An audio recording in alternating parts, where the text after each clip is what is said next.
Hello friends, स्वागत है आप सभी का उत्तर प्रदेश के मुख्य समाचार में। आइए जानते हैं यूपी और अन्य राज्यों की कुछ खास खबरें। दरअसल आपको बता दें, योगी सरकार ने 3 बड़ी घोषणा कर दी है, जिससे अब आपको फ्री गैस सिलेंडर मिलेगा, आपके खाते में सरकार पैसा देगी। वहीं पर वेदर को लेकर नई जानकारी है और 52,000 पदों पर सिपाही भर्ती की प्रक्रिया शुरू हो गई है। अगर आप इसका इंतजार कर रहे थे तो आपका इंतजार समाप्त है। इसके साथ ही मेडिकल कॉलेज में भी आपको कई सारी सुविधा मिलेंगी। फ्री बिजली और नौकरियों का भी ऐलान किया गया है। वहीं पर नकारात्मक समाचार पर सीएम योगी सख्त हैं और साथ ही साथ आपको बता दें, ओवैसी का बड़ा बयान सामने आया है। अब टमाटर के बाद प्याज भी महंगा होगा, इसके बारे में क्या अलर्ट जारी हुआ है, सरकार ने क्या अलर्ट जारी किया है और एक्सपर्ट की क्या राय है, इसके बारे में जानेंगे। आप हमारे साथ इस वीडियो में अंत तक बने रहिएगा। चलिए शुरू करते हैं। दोस्तों, सबसे पहले बात कर ले जनता को मुफ्त गैस सिलेंडर देने का। तो योगी सरकार ने बड़ी घोषणा कर दी है। सीधे खाते में आपके आएगा 914 रुपए। उत्तर प्रदेश सरकार उज्ज्वला योजना में लगभग 2.25 करोड़ लाभार्थियों को 2 निःशुल्क एलपीजी सिलेंडर देने की जगह पर उनके बैंक खाते में पैसा डालने पर विचार कर रही है और इसको लेकर एक बयान भी जारी हुआ है। एक सिलेंडर के लिए लगभग 914 रुपए 50 पैसे का भुगतान होगा। पहली किस्त इसी दिवाली में खाते में भेजी जाएगी, यानी बस 1 या 2 महीने बचे हैं जिसमें आपके खाते में पैसा आएगा। इसलिए अपना आप डॉक्यूमेंट तैयार रखें। इसके लिए लाभार्थियों के बैंक अकाउंट को आधार से लिंक कराए जाने की भी कार्रवाई तेज कर दी गई है। यानी अगर आप फ्री गैस सिलेंडर का पैसा पाना चाहते हैं 914 रुपए, तो आपको बता दें, सबसे पहले आपके अकाउंट को आधार से लिंक कराना होगा, तभी आपके खाते में पैसा आएगा। दरअसल सत्ताधारी भाजपा ने 2022 के विधानसभा चुनाव में उज्ज्वला योजना के लाभार्थियों को 2 मुफ्त गैस सिलेंडर देने का वादा किया था, लेकिन आपको बता दें, होली दिवाली पे देने की बात इन्होंने की थी। चुनाव नतीजा आने के बाद 2 बार की होली और 1 बार की दिवाली चली गई है। फिलहाल तेजी से बढ़ती महंगाई और नजदीक आती लोकसभा चुनाव से पहले सरकार इस वादे पर अमल के फार्मूले पर विचार कर रही है, यानी आपके खाते में पैसा आएगा। सूत्रों का कहना है कि सिलेंडर की खुदरा औसत जो है वो 1144 रुपए है। केंद्र सरकार से मिलने वाली 230 रुपए की सब्सिडी और बैंक विनिमय दर को घटाकर 914 रुपए भुगतान पर सहमति बनी है। यानी अगर आप उज्ज्वला गैस के धारक हैं तो लगभग 2.25 करोड़ लाभार्थियों को 914 रुपए खाते में मिलेगा। तो दोस्तों, यूपी में जल्द ही दुरुस्त हो जाएंगे बारिश से खराब हुए सड़कें और पुल। युद्ध स्तर पर काम करने की बनाई गई है योजना। बारिश से यूपी की बहुत सारी सड़कें जर्जर हो गई हैं, साथ ही साथ कई पुल भी क्षतिग्रस्त हो गए हैं। शासन इसे जल्द ही ठीक करवाने की तैयारी कर चुका है। वही दोस्तों, रुहेलखंड विश्वविद्यालय और संपूर्णानंद संस्कृत विश्वविद्यालय के कुलपति नियुक्त कर दिए गए हैं। यूपी की राज्यपाल आनंदीबेन पटेल ने रुहेलखंड विश्वविद्यालय के और संपूर्णानंद संस्कृत विश्वविद्यालय में 2 नए कुलपतियों की नियुक्ति की है। आप इनके नाम देख लीजिए। आपको बता दें, प्रोफेसर कृष्णपाल सिंह को महात्मा ज्योतिबा फूले रुहेलखंड विश्वविद्यालय बरेली का कुलपति बनाया गया है। वही प्रोफेसर बिहारी लाल शर्मा को संपूर्णानंद संस्कृत विश्वविद्यालय वाराणसी का कुलपति नियुक्त किया गया है। तो अयोध्या में सीएम योगी आदित्यनाथ ने रामलला के दर्शन करके की पूजा अर्चना। सामने आई है तस्वीर। सीएम योगी आदित्यनाथ अयोध्या दौरे पर थे। इस दौरान उन्होंने श्री राम जन्मभूमि परिसर में रामलला के दर्शन किए। दरअसल सीएम योगी आदित्यनाथ ठीक 11 बजे हेलीकॉप्टर से अयोध्या पहुंचे और रामकथा पार्क हेलीपैड पर सीएम योगी हेलीकॉप्टर उतरा था। इसके बाद वो यहां से सीधा श्री राम जन्मभूमि परिसर पहुंचे और उसके बाद राम जी की पूजा अर्चना की है। तो अलर्ट हो जाइए, क्योंकि सरकार ने प्याज के निर्यात पर 31 दिसंबर तक के लिए लगाया है 40% का शुल्क। आपको बता दें, निर्यात पर भी रोक लग सकती है। दरअसल आपको बता दें, टमाटर के बाद अब प्याज भी भयंकर महंगा होने वाला है। सरकार ने प्याज पर तत्काल प्रभाव से 40% निर्यात शुल्क लगा दिया है। यह शुल्क आज से ही लागू हो चुका है और 31 दिसंबर 2023 तक लागू रहेगा। सरकार ने इसको लेकर एक नोटिफिकेशन भी जारी किया है। ऐसा माना जा रहा है कि सितंबर में प्याज की कीमत 50 रुपए से लेकर 60 रुपए तक बढ़ सकता है दाम। यही कारण है कि लोग पहले से ही अलर्ट हो जा रहे हैं और जिस प्रकार से टमाटर का दाम बढ़ा था, उस प्रकार से प्याज का दाम भी बढ़ सकता है।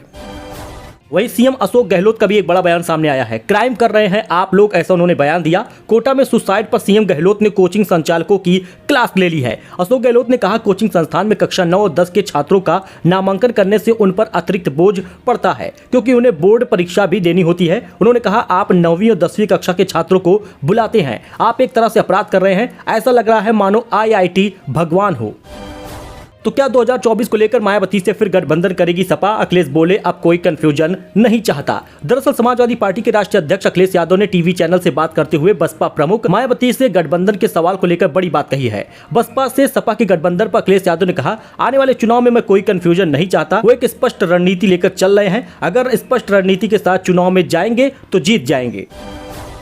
तो प्रदेश में 50,000 युवाओं को पॉलिटेक्निक में मिलेगा प्रवेश। वहीं 10% सीटें EWS को मिलेगी। प्रदेश में इस बार करीब 50,000 युवाओं को पॉलिटेक्निक में प्रवेश दिया जाएगा। योगी सरकार ने राजकीय एवं अनुदानित पॉलिटेक्निक संस्थाओं में संचालित होने वाले विभिन्न पाठ्यक्रमों में इस वित्तीय वर्ष के लिए ऐलान किया है। दरअसल आपको बता दें, लगभग 49,778 अभ्यर्थी प्रवेश ले सकेंगे। सीटों की क्षमता का निर्धारण 2022-23 सत्र में प्रवेश क्षमता में विभिन्न पाठ्यक्रमों में छात्रों की रुचि को देखते हुए किया गया है।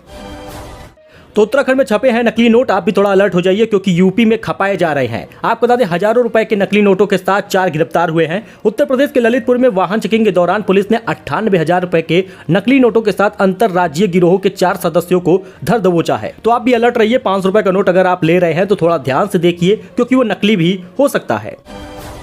तो बढ़ सकती है कर्मचारियों की take home salary. Rent free house के लिए इनकम टैक्स ने बदले हैं नियम। इनकम टैक्स विभाग ने रेंट फ्री आवास के लिए नियमों में बदलाव किया है। नए नियम का असर उन कर्मचारियों पर पड़ेगा जिनकी सैलरी अच्छी है और उन्हें कंपनियां नियोक्ताओं की ओर से रेंट फ्री आवास मिला हुआ है। नए नियम के मुताबिक कंपनी की ओर से कर्मियों को दिए गए रेंट फ्री आवास का मूल्यांकन होगा। इससे वेतन पाने वाले कर्मियों का कर बढ़ेगा। तो असदुद्दीन ओवैसी का एक बड़ा बयान सामने आया है। उन्होंने कहा एक चौकीदार दूसरा दुकानदार। जी हां दोस्तों, ओवैसी का पीएम मोदी और राहुल गांधी पर तंज है। दरअसल आपको बता दें AIMIM के चीफ असदुद्दीन ओवैसी ने शनिवार को प्रधानमंत्री नरेंद्र मोदी और कांग्रेस नेता राहुल गांधी पर हमला बोला। इस दौरान उन्होंने पीएम मोदी को चौकीदार तो राहुल गांधी को दुकानदार बताया है। दोस्तों, नकारात्मक समाचार पर सीएम योगी अभी भी सख्त हैं। उन्होंने कहा यूपी सरकार की छवि खराब करने वाले खबरों की जांच की जाए और निर्देश अधिकारियों को दिए गए हैं। यूपी सरकार ने अपने सभी जिला अधिकारियों को निर्देश दिया है कि अगर मीडिया समूह नकारात्मक समाचार प्रकाशित करता है और उससे राज्य की छवि को नुकसान पहुंचता है तो उसके प्रबंधक से स्पष्टीकरण मांगा जाए। तो आपको बता दें फ्री बिजली और नौकरियां देंगी सरकार क्योंकि केजरीवाल ने कर दिए हैं 10 वादे, आप भी इसको जान लीजिए। आम आदमी पार्टी के संयोजक एवं दिल्ली के मुख्यमंत्री अरविंद केजरीवाल ने छत्तीसगढ़ की जनता से बेहतर शिक्षा और मुफ्त बिजली देने का ऐलान किया है। जी हां दोस्तों, मुफ्त स्वास्थ्य सेवाएं, बेरोजगारी के लिए 3,000 रुपए मासिक भत्ता देने जैसे 10 वादे किए हैं। आपको बता दें रायपुर के जैनस मानस भवन में शनिवार को आम आदमी पार्टी के कार्यकर्ता सम्मेलन में केजरीवाल और पंजाब के मुख्यमंत्री भगवंत मान ने राज्य की जनता के लिए गारंटी कार्ड जारी किया है। बिग बॉस 17 को लेकर एक बड़ी खबर सामने आ रही है। अभिषेक और जिया ने बिग बॉस 17 में आने से किया है इनकार। शॉकिंग है ये वजह।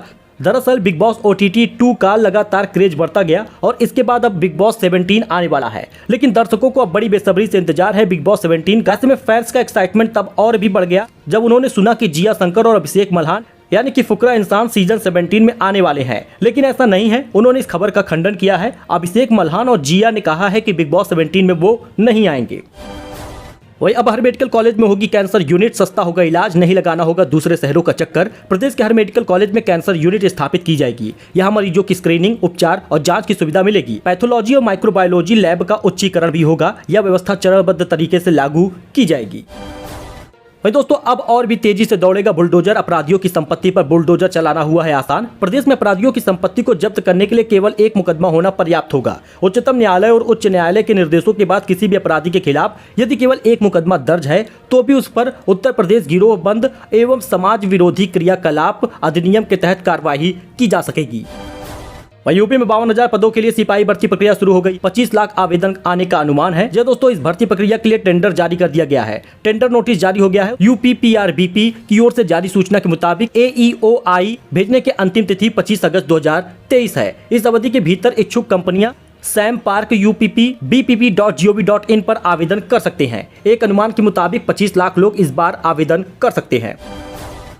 तो चलिए जान लेते हैं वेदर के बारे में, क्योंकि मेघदूत करेंगे तांडव। अगले 96 घंटे तक इन जिलों में होगी जोरदार बारिश। IMD का ताजा अलर्ट जान लीजिए। उत्तर प्रदेश में 24 अगस्त तक अलग अलग जिलों में बारिश होने का अनुमान है। मौसम विभाग की माने तो रविवार से ही ये मौसम बनने लगेगा। कहीं हल्की तो कहीं तेज बारिश का अनुमान जताया गया है। वही सोमवार के बाद एक बार फिर से मौसम में कई सारे बदलाव देखने को मिलेंगे। 21 अगस्त से 24 अगस्त तक भारी बारिश का अलर्ट है। 22 और 23 अगस्त का पूर्वानुमान जान लीजिए। 22 और 23 अगस्त को पश्चिमी और पूर्वी यूपी में अनेक स्थानों पर बारिश हो सकती है। कुछ जगहों पर तेज बारिश तो कहीं पर हल्की बारिश होगी। 24 अगस्त को पश्चिमी यूपी के कुछ स्थानों पर और पूर्वी यूपी में अनेक स्थानों पर बारिश हो सकती है।